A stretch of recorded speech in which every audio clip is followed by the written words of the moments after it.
Aaron Gilmore. Mr Speaker, I seek leave of the House to make a personal explanation in respect to my role as a Member of Parliament and issues that have been raised in recent days under Standing Order 354.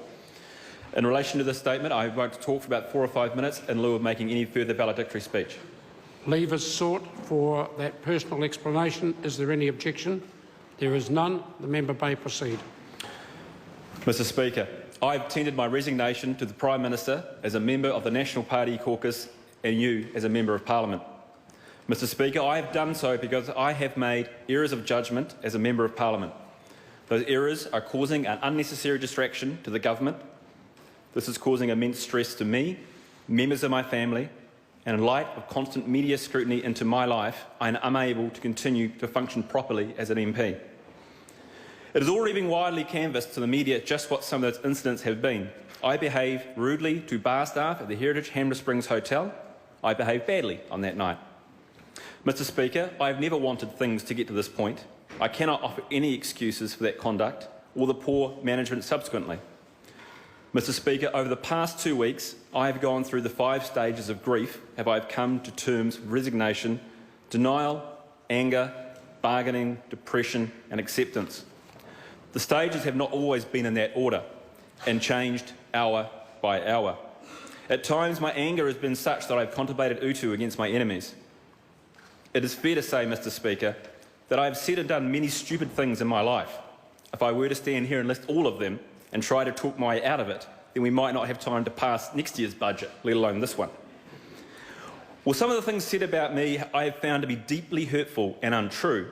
I accept this is one of the consequences of holding public office.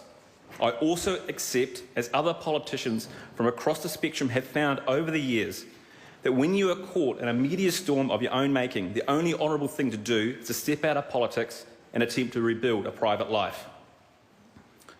The stress of dealing with a media frenzy, as I have over the past 2 weeks, is enough to drive anybody out of public office. I am not seeking sympathy with that statement, but I would like to put on the record of the House just how grateful I am to the friends in this House who have expressed support for me personally. I have had close to 1,000 calls, messages and emails in recent days. I have had media chase me, my family, friends and loved ones across the country, but I have never committed any crimes. They do not deserve that treatment, and I am ultimately responsible for the effects my political career has had on them. For that, I am truly most sorry. I wish to thank the Prime Minister and the National Party as a whole for providing such strong leadership in challenging times.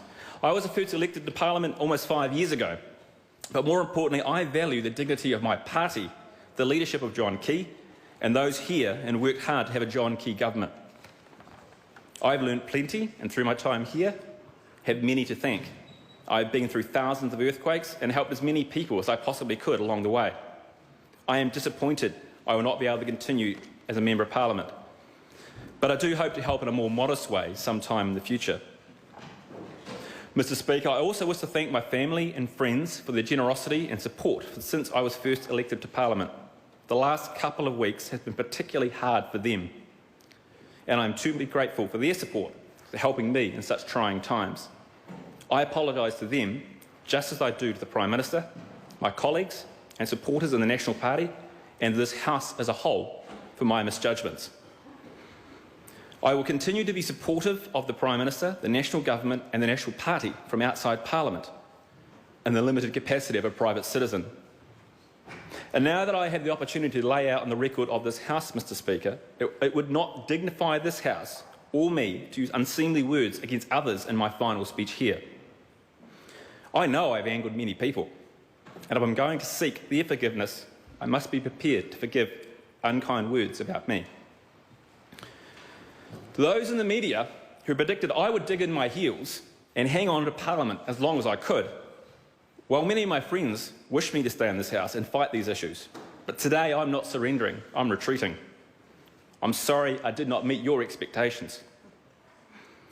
And for those of you who try to goad me into seeking retribution in this House today, I too seek your forgiveness. Mr Speaker, when I finish packing up my office and saying farewells to this House, I tend to make time out for my family and friends.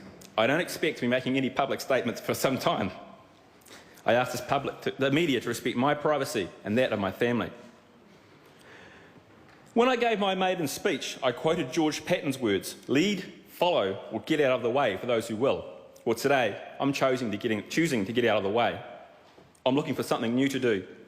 Well, finally, to the one I love, babe, I'm coming home.